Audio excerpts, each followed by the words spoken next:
morning and welcome to Navigating Science with us today. We are going to be discussing pre-reading strategies. Now, pre-reading strategies are things that we do before reading an article. And there's lots of things that one can do so that you can understand what it is that you're going to be reading. So I like to get an article and I like to take a look at the article first. I just kind of scan it over. How long is it? How many paragraphs? Before I really get in to start reading my article. How about you, Peg? It's a good idea. So what I like to do is I go through the article and I look for vocabulary words that I don't know what they mean.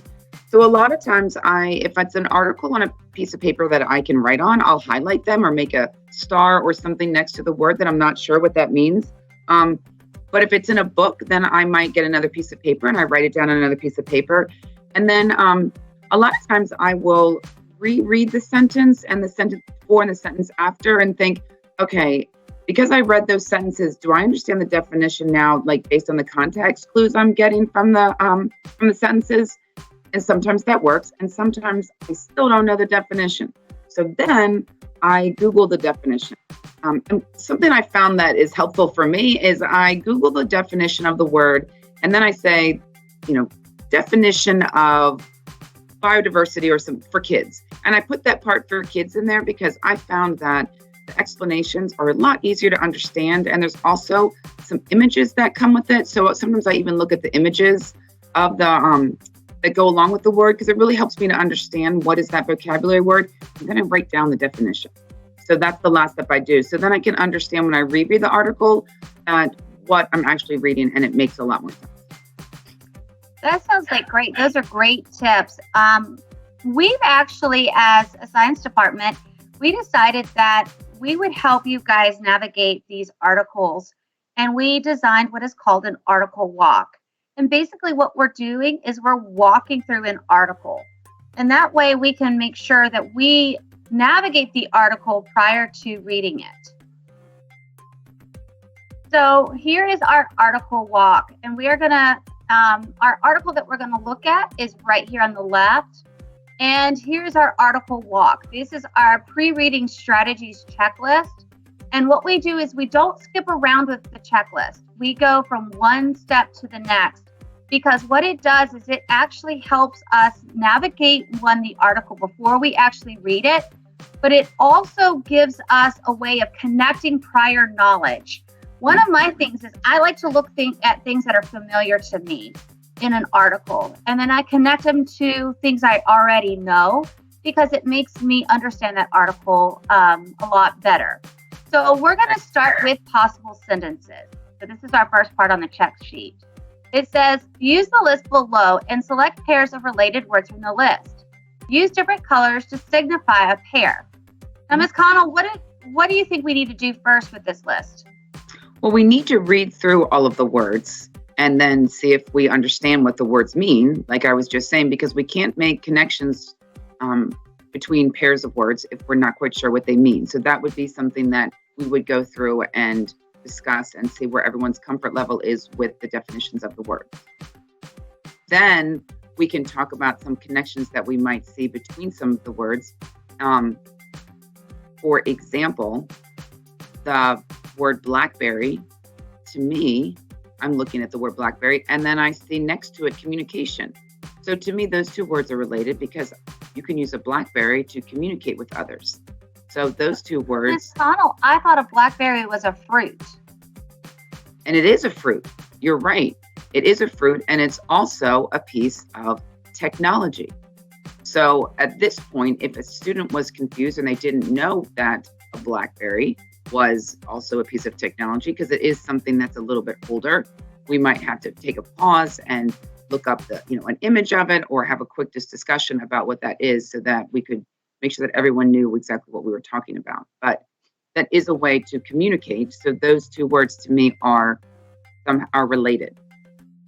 Well, Ms. Connell, I was thinking that interaction was actually a way of communication. So I thought those went together. Am I wrong? No, you're right. They do both go together. So different pairs can have different connections for different people and the way that you relate them. And that is something that it's good to understand because of our own background knowledge that we're bringing to the table, as well as our understanding of how words are related. They both make a lot of sense. Yes. And I think that text and communication actually go together, because a text is a way that we communicate on our phones. And that's true too. That's a really good point. Texting is a way of communication. So, Miss Connell, hmm? I'm going to halfway highlight this one since it's text and communication. So then we have kind of some similarities so that we can kind of see that. That looks kind of fun. This word ergonomics, I don't know what this word is. I've Right. never seen this. What is this word? So ergonomics. So that's something that when we talk about how we are, well, let's look it up, because I was thinking in my head right now, I'm thinking ergonomics of how we are using technology, or how we are setting up our posture and different things, and having access to, I guess I don't want to say being comfortable with using technology, but the way that we have things set up. So there we go. So designing, arranging things so that people interact more efficiently. So that's a better way of defining it than I'm just fumbling over and trying to explain it. So really quickly, we looked it up. We have a definition. And if you look further down, you can explain it with examples, or we could look up an image, and then we would understand how people work in their environment. Right. So how people sit in their office, how we can set up the right level of the computer to be seeing it so that we don't have neck strain or back pain. And that's something that's super important right now while we're working in a virtual setting. So all of those things do connect with how we're communicating. So what word do you think we should connect this word with? Ergonomics. Well, it could be with, you could have ergonomics with engineering in the sense of how you're setting up your space to be working. So the engineering is, can be so many different things, but the actual pieces of things and how you have things set up. So those two could relate. I think you can relate ergonomics to keystrokes, because maybe that can be how close or how far you are from your keyboard. Because if you're really close, your shoulders get really close together and they're raised up, which can be some neck pain and back pain. But if it's further back where your arms are more extended, your shoulders are more relaxed and you're sitting with a better posture. Right. And I just think also looking at BlackBerry and demographics, the word demographic, which is the makeup of a people group in different areas. So I just, in different areas, even around the world, you have accessibility to BlackBerry and different types of communication, like we're talking about with technology, is going to be very different. And not everybody in different demographic groups might have the access to the different technology. So those could relate. So we did a really good job about talking through these ways these words pair together. We really discussed these words. And there's really no wrong answer, but we basically used our prior knowledge and our knowledge of these words to kind of put them together. Now, they're not always going to be like very simple, like communication is a text. We had to really navigate through these words to get some of those connections. And our connections may not be the same as somebody else's. So now let's use these words and let's generate some sentences that we can, we think may be in this text that we're going to read, because these are the words that are found in the text. Maybe these are paired together in a sentence. So let's pair these words and generate some possible sentences. Good idea. So I use my BlackBerry to communicate with my friends through text. How's that sentence? That's That's great. a good sentence. I have one. Okay. Engineers design blackberries so we can interact with our community. That's great too.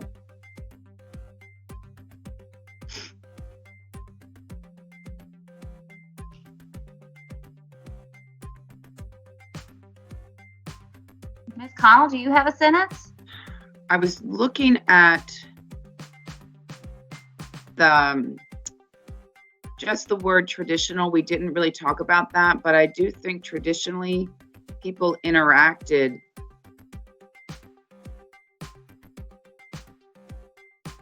without technology.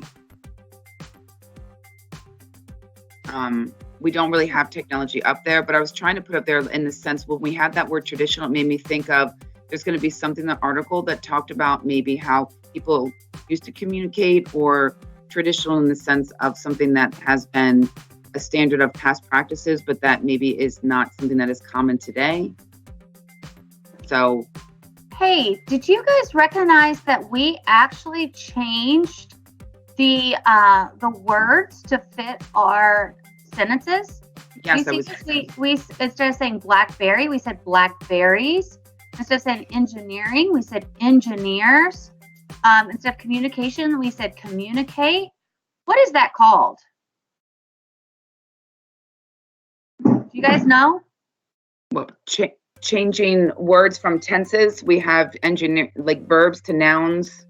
Yes. So, and that's okay that we can change tenses of words to make sense of them, to generate sentences. We don't have to use the exact word that is from the article. We can make sense of them to develop, the relationships and create sentences. So that's totally fine. Ms. Giadas, when if you see a student use the words this way, what do you think? When I see students using different tenses of the words, they're using the words within a context. And that context is going to be different for each tense and for each meaning of the word.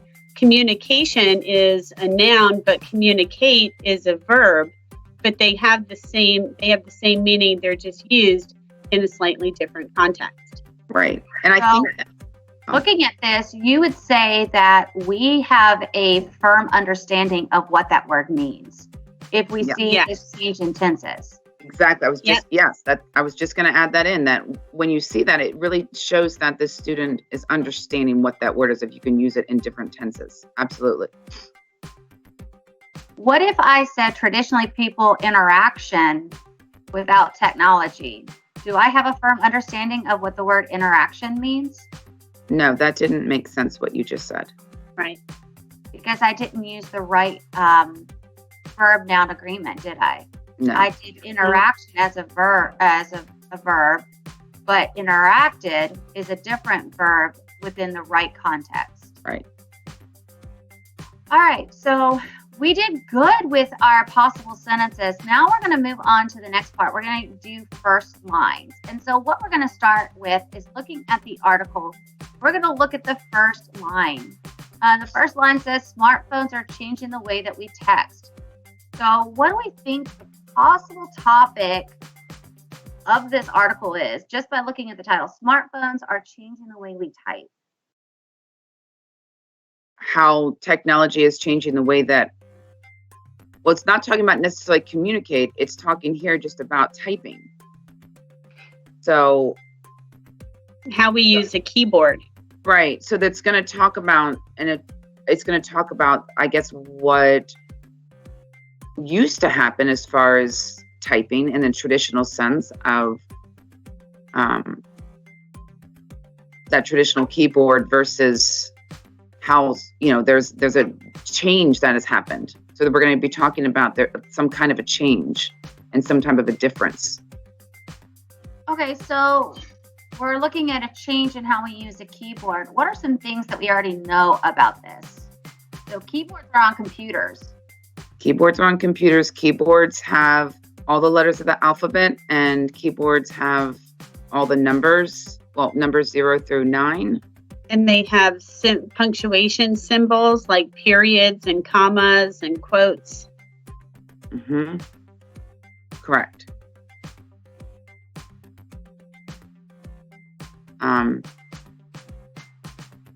Keyboards.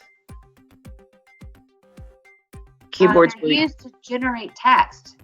Keyboards were created to generate text on paper is the traditional way that keyboards were used. So you would be communicating via, a paper, like through a letter or a document.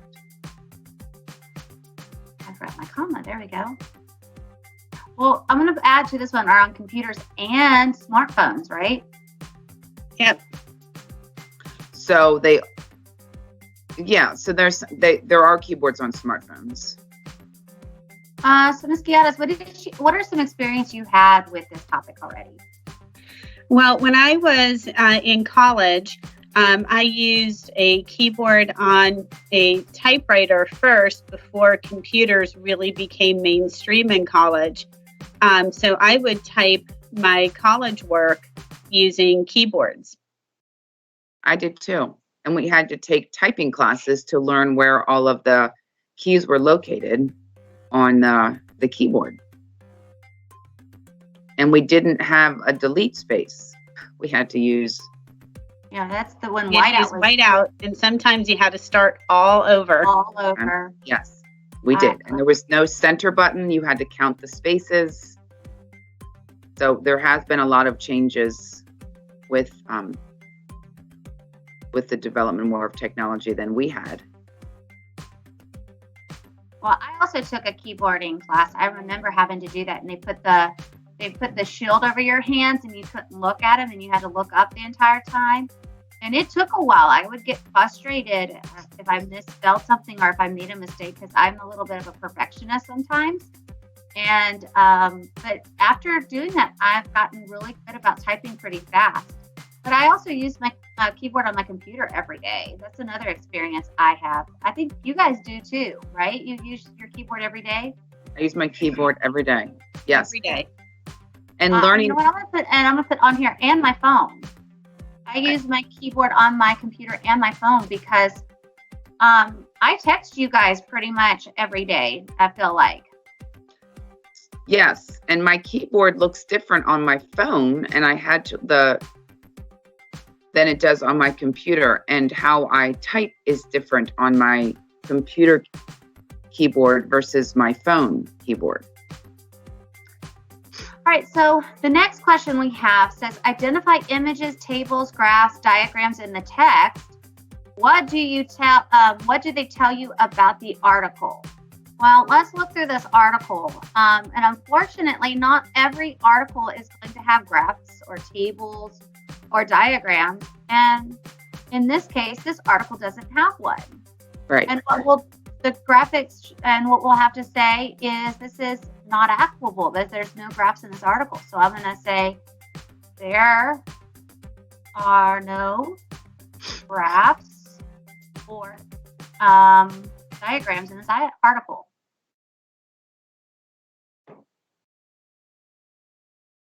Right? Mm-hmm. But there's also, when we preview the article, we look through it, we also want to look for other bold words. Right. So yes, there could be italicized words. Do we see any of those? The bold words are on the heading. The title is a bold word. I don't see any other bold words or italicized words or something that would indicate something. I do. I see this that it says by Washington Post, adopted by Newsela, News ELA staff, published 10/17/2019. You're right. You know what this is? This is a citation. That's a citation. This is giving credit to the authors of this article. So that's important, because if we use this article as evidence for something, we need to make sure we go back and give these people credit, because they're the ones that actually did this article. Right. So now let's read the first sentence. Ms. Geddes, will you read the first sentence? Tapping out a message with a finger or two on a smartphone is catching up to the speed of typing on a traditional keyboard. Okay, now let's make a prediction about the content of the text. Okay, so what do we think the text is about? I think it's about typing on keyboards between a smartphone and a computer keyboard. Yes, it is. And I think that there's an implication that people are tapping out messages very quickly. So they use here tapping out a message where we would say that's texting.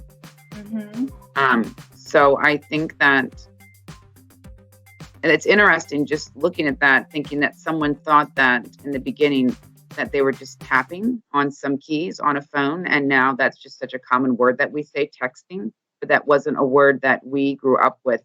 When we heard the word text, we thought of a printed word in a book or something, but now that word has taken on a new meaning because it's a form of communication. Right, it's so true. So that's just kind of interesting. All right, so now we need to skim through the article and write down unfamiliar words.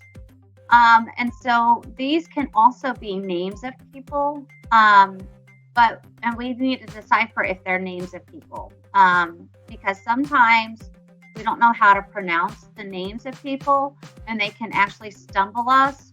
But we're going to go through the article and skim through it, and then we're going to type in some unfamiliar words.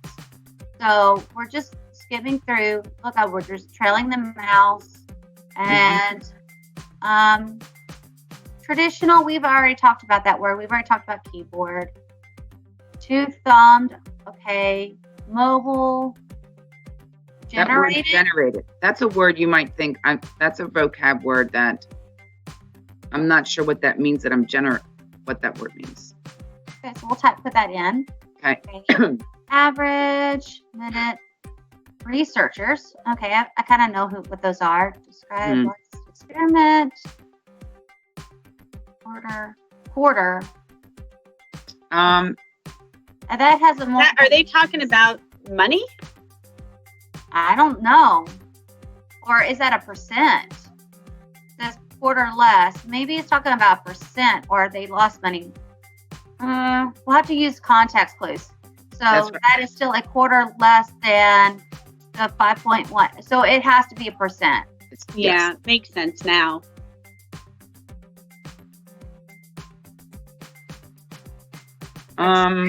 Expected, amazed.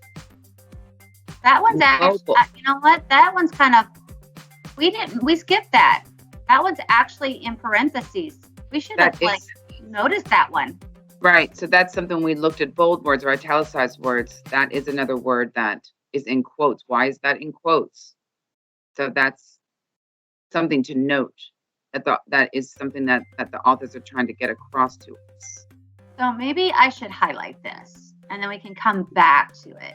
So we'll highlight it. All right. So the word mobile typist is just interesting, just in the sense of mobile thinking, putting that as a describer of a person. What does that mean? Is that someone that's moving around a lot? Is that a typist that's like on the go? What exactly is that, a mobile typist? And then we could read further, right, and try to, and the definition, is that explained in the sentence? And we can look at that with everybody.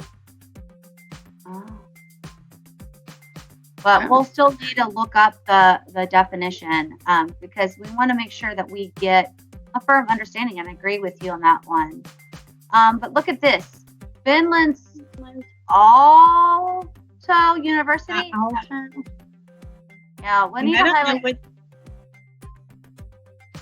So, and then name, though, right? That's a name, right? So we're not going to find a definition for a name, right? No, but it's just sometimes important to just take a note, especially sometimes you're like, Finland, and the University of Cambridge and Zurich, just in the sense of understanding that they're doing research, and where is that exactly? I don't, Yeah, I mean, so it's just we'll something. highlight that because we might Yeah, need to come it- back to it. Mm-hmm. Okay. Miniature. I know that's small. It's Something mini. that's small. Mm-hmm.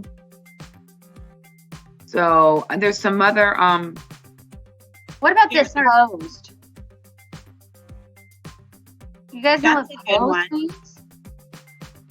posed questions. I know a pose is like I stand and I posed questions. I'm not sure what that is. Am I standing with a big question? I don't know. I pose when I take a selfie. Yeah, I don't know. There's quotation marks coming up again. Where it's All right. typing on a smartphone, quote, is a type of motor skill that people learn on their own with no formal training, which is very unlike typing on physical keyboards. Study co-author. That's a name. That's a hard Co-author. one. What's that's a good co-author. And then I don't know how to pronounce that co-author's name. I do not know either. Auntie Olisberta? Olisberta. You know, if I was That's- reading this aloud in class, I would be very nervous to read that out loud. I wonder if she's from one of the Finland? countries that was mentioned earlier, like Finland or Zurich. Could be, because that, And yes. it's 80 WPM. I'm not actually sure what that WPM stands for.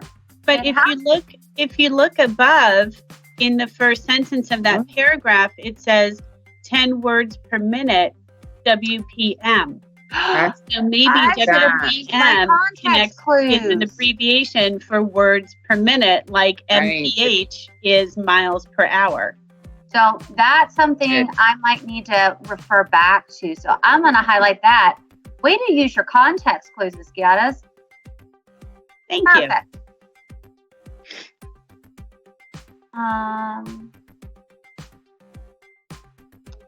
Do you guys see anything else in here?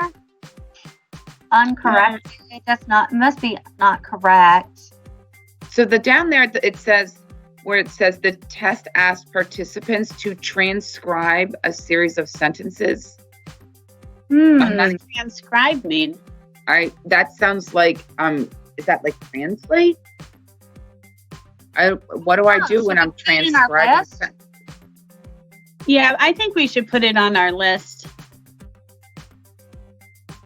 All Well, you right. start,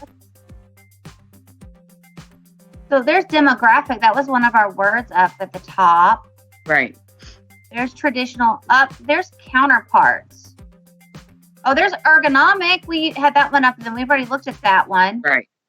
But counterparts.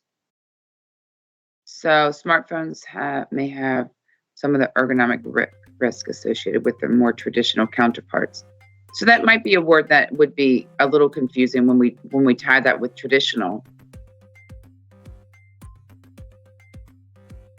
Okay. And then, of course, now we have some more names, right? So we need to highlight these. This is Ira Janowitz. Out at University of California. Hey, their name is like Miss That's in Jacqueline. the U.S. Yeah, it is. University of California in Berkeley. Oh, University of San Diego. Look at this one. Oh, and there's a name right there that we can actually pronounce. Brad Chase. Chase.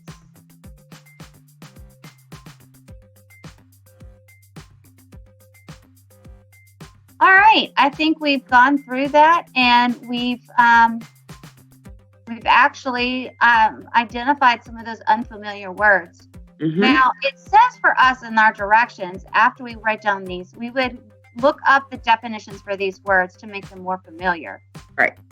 Where do we go to do that? Where do we go to look them up? We would use we would open up another browser on our computer and look them up on Google. I mean, you could look up if you have a dictionary app or something on your phone, or you can just type them up like I was saying earlier and just type the definition of co-author for kids and find the definitions. Even if you were using this, you could put the definition and a picture. That could be a visual to come back to as a reference. And So for And for mobile typist, because it's 2 words, I have to make sure I understand what each one of those words means. So because probably in a dictionary, you're not going to find the word mobile typist with a definition, but you can find mobile and you can probably find typist and put them together. Yeah, because see, when I look it up, it just tells me what a typist is. It does kind of give, so we might have to do it differently, but a typist, we see, is a person who types, especially as a job. All right, so let's look at what mobile is. And it says easily movable television cameras. So this is somebody that moves around While they're typing. While they're typing. And that's their job. So has our ideas about the text changed now that we know these meanings? I don't think it has. I think it's actually helped us understand the text even more and actually go back to what we thought the topic was and make it, which is comparing how we type. Now that I know a local typist is somebody that moves around and types, it actually makes me want to say that, our first prediction is probably right. So I don't think it has changed. No. What do you guys think? No, I think it's just enhanced our maybe given us a little more details and enhanced just the understanding of where some research was taking place, but it hasn't changed on our prediction.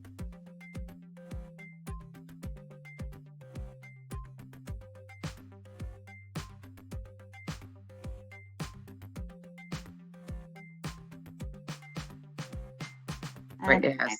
I need to, yeah. Will it change it for me? I think it's just a I E. know I need to put the E in instead of the I, but I need to put my comma here. All right. What questions do I have about the text? So this is us thinking aloud. So as we read that text, what are some questions that we may have about our text? I think I might say, is the article supporting the use of smartphones and the technology advances? Is this something that is a positive? Or is the article saying that the traditional way was better?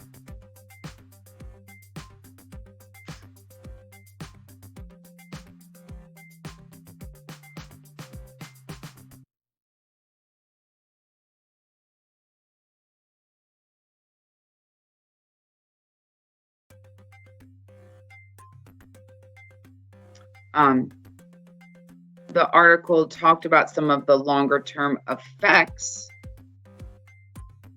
So, of the use of these smartphones. So just trying to understand what are the longer term effects of using using smartphones.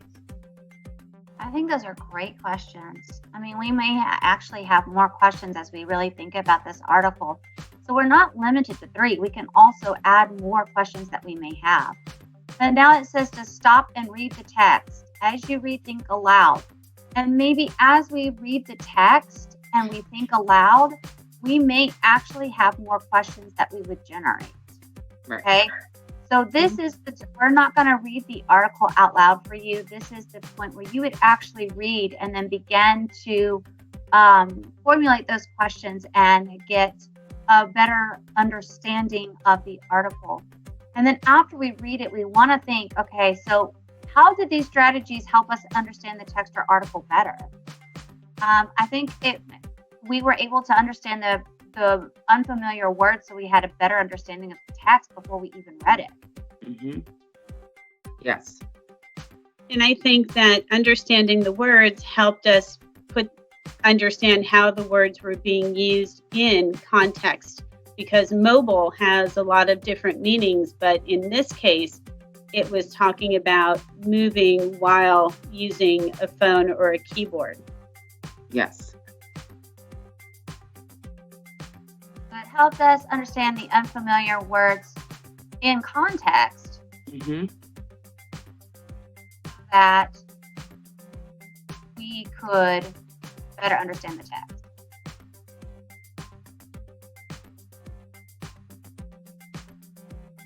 All right. So the next one is basically an opinion. It says identify before reading strategy that we practice while previewing this article and describe how we used it.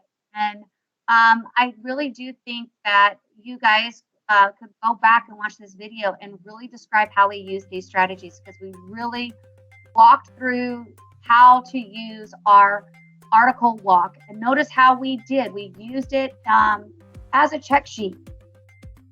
And we went one thing after the other.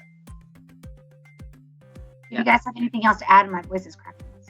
No, I think that one thing just to take note of is that yes, this process did take a little bit of time, but as you can see, the process that we went through helped us to truly really understand what it is that we were reading and understanding. And then if we needed to do something else with this article, we have such a better understanding of it to be able to, write a summary about it or just different tasks with it that we might be asked to do, that it's worth taking this time to truly understand what it is that we're reading. And this is truly what a lifelong skill that you do. Even as a teacher, when I read different articles, I have to unpack the article and look at the vocabulary and look at how words are being used in context so that I have a good understanding of an article that I'm reading that might help me in the classroom and in my career. Right. I love how you said that, unpacking. I think this is something, you're right, that we do as adults. Even when we're just reading the newspaper or reading articles, we are doing this. And I like that word unpacking, because that's literally what we were doing. And the more we do this and the more we go through these strategies, the faster we'll get. I know this was the first time and it took us a while, but the more we get used to actually unpacking, as Ms. Beata said, then we actually will get faster at this, because we're actually thinking through things as we go through the article. Yes. Nice job, everybody. All right, now it is your turn. You're going to actually do an article walk. We're going to let you do the article walk by yourself. So good luck. Bye. Bye.